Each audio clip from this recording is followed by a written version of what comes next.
ఇప్పటి వరకు గత 3-4 నెలల కాలంగా ఈడీ ఇంకా రాలేదేంటా అని అందరూ భావించారు. ఏంటి లిక్కర్ కేసులో ఈడీ ఎందుకు ఎంటర్ కాలేదు అని చెప్పని అందరూ భావించారు. మనం కూడా 2-3 సందర్భాల్లో ఏంటి ఇంకా ఈడీకి ఇంకా క్లియరెన్స్ లేదా, 11 కోట్ల డబ్బులు దొరికినాయి, మొన్న 8 కోట్ల ఎలక్షన్లు అప్పుడు దొరికినాయి, ఇంత పెద్ద లిక్కర్ స్కామ్లో, ఈ దేశంలోనే అతిపెద్ద స్కామ్ లిక్కర్ స్కామ్లో సిట్టు దర్యాప్తులో ఇన్ని అంశాలు బయటకు వస్తే కూడా ఎందుకు రాలేదు ఈడీ అని అనుకున్నాం. ఇప్పుడు అర్థమైంది ఈడీ ఎందుకు రాలేదు అనేది. ఎందుకు రాలేదు? ఉపరాష్ట్రపతి ఎన్నిక ఉన్న నేపథ్యంలో ఉపరాష్ట్రపతి ఎన్నిక అయిపోయిన తరువాత ఈడీ ఎంటర్ అయింది. ఏంటి దానికి దీనికి అని అంటే ఇది మనకంటే ప్రజలకు ఇంకా చాలా క్లారిటీగా అర్థమై ఉండిద్ది. ఎందుకు రాలేదు అని అంటే వైసీపీ ఎవరో సపోర్ట్ చేసింది, అది అయిపోయిన తర్వాత వాళ్ళు పర్ఫెక్ట్గా రంగంలో దిగారా అని చెప్పి అనుకోవాలి. జనరల్గా రాజకీయ కోణాలతోటే చాలా ఉంటాయి కాబట్టి. సరే, ఇప్పటి వరకు సిట్ దర్యాప్తు అది ఏపీ పరిధిలో జరిగింది, ఈడీ దర్యాప్తు ఇక కేంద్ర పరిధిలో జరుగుతుంది. ఎన్ఫోర్స్మెంట్ డైరెక్టరేట్ దిగిన తర్వాత ఏం జరగవచ్చు, ఏం జరగబోతుంది, 20 ప్లేసుల్లో ఈడీ రైట్స్ చేయటం వెనక ఎవరెవరి మీద చేసింది, ఎందుకు చేసింది, ఏంటి వాళ్ళకు ఉన్నటువంటి అంశాలు, అనుమానాలు అంటే ఇక్కడ మనం 3 ప్రధానమైనటువంటి కారణాలు మనం గమనిస్తే, ఒకటి ఈడీ చేసినటువంటి రైట్స్లో ఎవరైతే డిస్టిలరీస్ గతంలో వాళ్ళకి ఆర్డర్లు ఇస్తే వాళ్ళు ముడుపులు ఇచ్చారో వాళ్ళందరి మీద రైట్స్ చేశారు. అందులో ప్రధానంగా మనం చూస్తే ఎన్ఎస్జే డిస్టిలరీస్, అట్లాగే ఆధాన్ డిస్టిలరీస్, లేలా డిస్టిలరీస్, శ్రావణి ఆల్కోబ్రు, అట్లాగే ఇట్లా ఒక 4-5 వాటి మీద చేశారు. వాటితో పాటు గోల్డ్ రిలేటెడ్గా ఉన్నటువంటి వాళ్ళ మీద కూడా చేశారు, మర్చెంట్స్ మీద. ఏంటి గోల్డ్కి ఈడీ రైట్స్కి సంబంధం ఏంటి అని అనుకుంటే అక్కడే లింక్ ఉంది. ఏంటి గతంలో వాళ్ళు ముడుపులు తీసుకునేటప్పుడు ఈ 3,500 కోట్ల రూపాయల ముడుపుల్లో డబ్బుల్లో 400 కోట్ల రూపాయలు పెట్టి బంగారం కొని వీళ్ళకి ఇచ్చారు. ఎవరు? ఈ డిస్టిలరీస్ వాళ్ళు. ఎవరికి? రాజకాశ్ రెడ్డి, లేకపోతే ఈ టీం ఎవరైతే జగన్మోహన్ రెడ్డి గారి దగ్గర ఉన్నారో లిక్కర్ టీం ఉందో ఆ టీం అందరికీ ఆ 400 కోట్ల రూపాయలు బంగారం ఎవరెవరి దగ్గర కొన్నారు అని అంటే వాళ్ళు ఇప్పుడు చూసినటువంటిది చెన్నైలో ఉన్నటువంటి మోహన్ లాల్ జ్యువెలరీస్ వాళ్ళ దగ్గర కొన్నారట. అట్లాగే బూరుగు రమేష్ అని చెప్పని ఈరోజు హైదరాబాద్లో జరిగింది ఈడీ రైట్స్, వాళ్ళది మహాదేవ్ జ్యువెలర్స్ అట.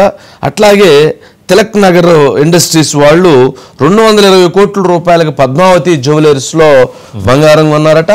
వీళ్ళందరికి సంబంధించినటువంటి వాళ్ళ దగ్గర రైట్స్ చేసి వాళ్ళ దగ్గర రికార్డ్స్ తీసుకొని ఏ రకంగా వాళ్ళు కొనుగోలు చూపించారు, ఎక్కడి నుంచి కొన్నారు, అది ఎక్కడ డెలివరీ ఇచ్చారు, ఎవరికి ఇచ్చారు, దానికి సంబంధించి పేమెంట్స్ ఎట్లా జరిగినాయి, వైట్ ట్రాన్సాక్షన్ అంతా, క్యాష్ ట్రాన్సాక్షన్ అంతా, ఇట్లా వాటన్నిటినీ కూడా వాళ్ళు ఈరోజు ఈడీ వాటన్నిటినీ పరిశీలించి పనిలో నిమగ్నమై ఉన్నారు. ఈడీ రైట్స్ కొనసాగుతున్నాయి. అట్లాగే రాజకాశ్ రెడ్డికి సంబంధించినటువంటి కంపెనీలు, వాటికి సంబంధించినటువంటి మెయిన్ స్ట్రీమ్లో ఉన్నటువంటి వాళ్ళ మీద కూడా ఈడీ రైట్స్ జరుగుతున్నాయి. అట్లాగే 20 ప్లేసుల్లో ఈడీ రైట్స్లో చాలా అంశాలు, కొత్త అంశాలు చాలా బయటికి వస్తున్నాయి. ఇప్పటి వరకు ఏంటంటే సిట్టు దర్యాప్తు, సిట్టుకి లిమిట్స్ ఉన్నాయి. సిట్టు తన లిమిట్స్లో తాను దర్యాప్తు చేసుకుంటూ ఇప్పటి వరకు 29 మీద కేసు నమోదు చేసింది. 29 మందిలో 12 మంది అరెస్ట్ చేయడం జరిగింది, 4గురికి బెయిల్ వచ్చింది, ఇంకా 8 మంది జైల్లో ఉన్నారు. అందుట్లో 19 సంస్థలని ఈ సిట్టు దాంట్లో మెన్షన్ చేసింది. ఇది ఓవరాల్గా. ఇప్పుడు ఈడీ చేసేటువంటి దాంట్లో ఈడీ చేయగలిగినటువంటి వాటిలో చూస్తే అట్లాగే prevention of money laundering act కింద వీళ్ళు ఇచ్చేస్తారు. అట్లాగే ఫారెన్ ఎక్స్చేంజ్ జరిగినటువంటి వాటి కింద ఇచ్చేస్తారు. ఈ బంగారం 400 కోట్ల రూపాయల బంగారం మీద ఎంక్వైరీ చేస్తారు. వాటితో పాటు టెక్స్టైల్ పేరు చెప్పి టెక్స్టైల్లో డబ్బుల్ని చేసి ఎక్స్చేంజ్ చేసినటువంటి దాని మీద ఎంక్వైరీ చేస్తారు. అట్లాగే భూములు విపరీతంగా ఈ డబ్బులతోటి భూములు కొన్నారు. హైదరాబాద్ చుట్టుపక్కల భూములు కొన్నారు, చిత్తూరులో భూములు కొన్నారు, ఇంకో దగ్గర భూములు కొన్నారు. ఇట్లా ఎక్కడెక్కడైతే భూములు కొన్నారో ఆ భూములన్నిటికీ సంబంధించినటువంటి అన్నిటిని వెరిఫై చేస్తారు. వీటన్నిటినీ వెరిఫై చేసి ఈడీకి ఉన్నటువంటి పవర్స్ తోటి ఆ ఆస్తులు మొత్తాన్ని జప్తు చేస్తారు విత్ కోర్టు అనుమతితో.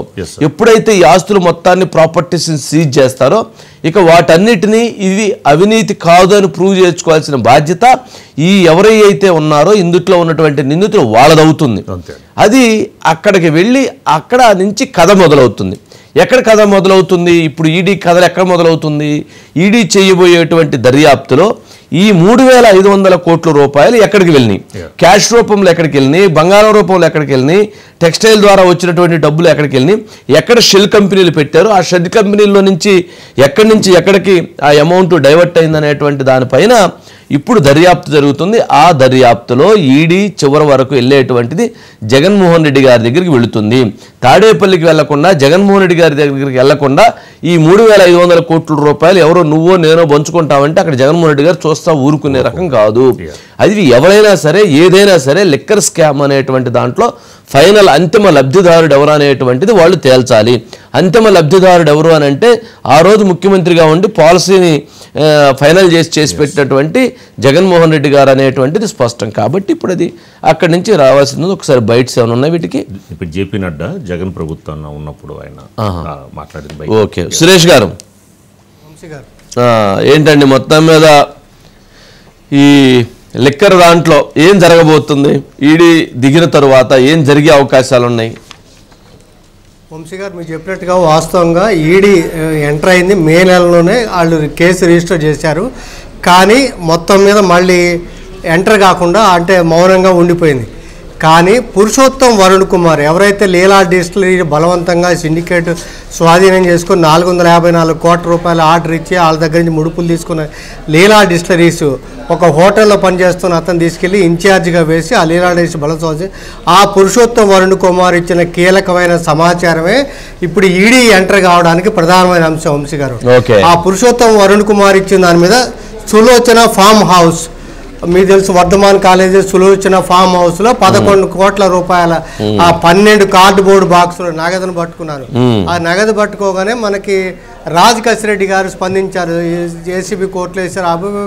అంటే ఇది కీలక మనీ లాండరింగ్కి ఇది కీలకమైన సాక్ష్యం కావడంతో ఆ డబ్బు మాకు కాదని. కానీ ఆర్టేక్ ఏదైతే హాస్పిటల్స్ ఉందో మనకి రాజ్ కసిరెడ్డి గారి వైఫ్ దివ్యారెడ్డి గారు డైరెక్టర్గా ఉన్నారు వంశీ గారు. అంటే దానికి దీనికి మనీ లాండరింగ్కి అంటే లిక్కర్ ముడుపులకు ఉన్నాయి కాబట్టి వాళ్ళ ఆర్టే హాస్పిటల్స్లో కూడా ఈడీ అనేది తనిఖీలు అనేది చేసింది. సో ఆ రకంగా మనీ లాండరింగ్కి సంబంధించి అక్కడ జరిగింది. తర్వాత ఇక్కడ కీలకమైన అంశం మనీ లాండరింగ్ ఎక్కడ జరిగిందంటే మొత్తం మీద ఆర్డర్లు 20 మొత్తం మీద 111 డిస్టిలరీస్ వంశీ గారు. 111 డిస్టిలరీస్ అయితే 40 డిస్టిలరీకి సంబంధించిన బ్యాంక్ అకౌంట్స్ అన్నీ కూడా సిట్ పరిశీలన జరిపింది. అందులో ఆ 16 డిస్టిలరీస్కి దాదాపు మనకు 1600 కోట్ల రూపాయలు ముడుపులు ఇచ్చినట్టుగా సిట్ తెలిసింది. వాళ్ళు ఏం చేశారు, ఆ డబ్బులు అంటే ముందు బ్లాక్ను వైట్ చేసుకోవాలి. అందుకని షెల్ కంపెనీలు, బినామీ కంపెనీలు అలాంటివి సూచించేసి ఆ షెల్ కంపెనీల ద్వారా వైట్ చేశారు. ఇవాళ ఉషోదయ ఎంటర్ప్రైజెస్ వంశీ గారు ఉషోదయ హైదరాబాద్లో ఉషోదయ ఎంటర్ప్రైజెస్ మీద రైడ్ చేశారు. ఈ శ్రావణి ఆల్కో బ్రూ అని చెప్పని వాళ్ళకి అసలు డిస్టిలరీ లేదు, కానీ వేరే డిస్టిలరీస్ ఆధారంగా 894 కోట్ల రూపాయలు ఆర్డర్ పొందారు. 150 కోట్ల రూపాయలు ముడుపులు ఇచ్చారు. అక్కడ 20 కోట్ల రూపాయలు వాళ్ళ దగ్గర ట్రాన్సాక్షన్ చేసినట్టుగా ఆ రకంగా చూపించి చేశారు వంశీ గారు. ఎస్ అండి, అంటే ఆల్మోస్ట్ అట్లాగే ఆదాన్ డిస్టిలరీస్కి 732 కోట్ల రూపాయలు ఆర్డర్ ఇస్తే అందుట్లో 135 కోట్ల రూపాయలు ముడుపులు తీసుకున్నారు. లేలా డిస్టిలరీస్కి 454 కోట్ల రూపాయలు ఆర్డర్లు ఇస్తే 62 కోట్లు తీసుకున్నారు. శ్రావణి ఆల్కోబ్రూకి 894 కోట్లు ఇస్తే 150 కోట్ల రూపాయలు ముడుపులు లంచాల రూపంలో తీసుకున్నారు. అట్లాగే ఎస్ఎస్జే డిస్టిలరీస్కి 2400 కోట్ల రూపాయలు ఇస్తే ఆర్డర్స్ 350 కోట్ల రూపాయలు లంచాలు బ్రైబ్స్ ఇట్లా తీసుకున్నారు. అంటే ఈ తీసుకోవటం ద్వారా ఇప్పటి వరకు మనం లంచము అవినీతి అనుకుంటున్నాం. ఇప్పుడైతే వీళ్ళు డబ్బులు ఇస్తున్నారో క్వాలిటీ లేనటువంటి మద్యాన్ని తయారు చేశారు, క్వాలిటీ లేనటువంటి మద్యాన్ని తయారు చేసి డిస్ట్రిబ్యూషన్ చేశారు. దాంతో జనం తాగి ప్రాణాలు పోయినాయి, చాలామందికి ఆరోగ్యం చెడిపోయింది, చాలామంది పరిస్థితి ఇప్పటికి కూడా చాలా విషమమైనటువంటి పరిస్థితుల్లోనే ఉంది. బట్ ఇది ఈడీ అనేటువంటిది ఓన్లీ ఇప్పుడు మనీ లాండరింగ్ వీటికి సంబంధించిందే కాకుండా ఇంకా ఫర్దర్గా అసలు దీనివల్ల జరిగినటువంటి నష్టం అంటే ప్రాణాలు కోల్పోయినటువంటి వాటి మీద కూడా స్టడీ చేయగలిగితే నిజంగా ఇది ఒక పెద్ద కేస్ స్టడీ అవుతుంది. మనం మొన్న కూడా అనుకున్నాం ఇది భవిష్యత్తులో ఒక కేస్ స్టడీ కింద దీన్ని తీసుకొని చేయాల్సినటువంటి అవసరం ఉంది అనేటువంటిది కూడా మనం డిస్కస్ చేసుకున్నాం. బట్ చూద్దాం మరి ఏం జరిగిద్ది అనేటువంటిది. ఇక ఈ షెల్ కంపెనీలు ఈ భాగవతం వీటన్నిటిని ఇప్పుడు సెర్చ్ చేశారు, వీటికి సంబంధించి సీజ్ చేస్తారు, వాటి ప్రాపర్టీస్ మొత్తాన్ని అటాచ్మెంట్ చేస్తారు, అటాచ్మెంట్ చేసిన తర్వాత ఎంక్వైరీ చేస్తారు, ఎంక్వైరీస్లో వీటన్నిటిని ప్రూవ్ చేసుకోకపోతే ఆ మొత్తం ప్రభుత్వానికి ఆస్తులను జప్తు చేసేస్తారు, వాళ్ళందరినీ అరెస్ట్ చేస్తారు, వాళ్ళందరినీ రిమాండ్ చేస్తారు. అందుట్లో అంతిమ లబ్ధిదారులు ఎవరో వాళ్ళందరినీ ఎంక్వైరీ చేసి వెతికి వాళ్ళందరినీ పట్టుకునేటువంటి వరకు వెళుతుంది. కాకపోతే ఈడీ ఇప్పటివరకు రాలేదేందా అనుకున్నాము. ఈడీ ఇప్పుడు ఎందుకు వచ్చింది అనేటువంటి దానికి ఒక్కసారిగా 20 చాట్ల ఒక్కసారిగా దూకింది జెట్ స్పీడ్ అని అంటే అక్కడి నుంచి క్లియరెన్స్ వచ్చిండిద్ది. ఇక జెట్ స్పీడ్లో ఈ కేసు ప్రయాణం చేసిద్దా అని అనిపిస్తూ ఉంది. చూద్దాం మరి ఏం జరిగిద్దని.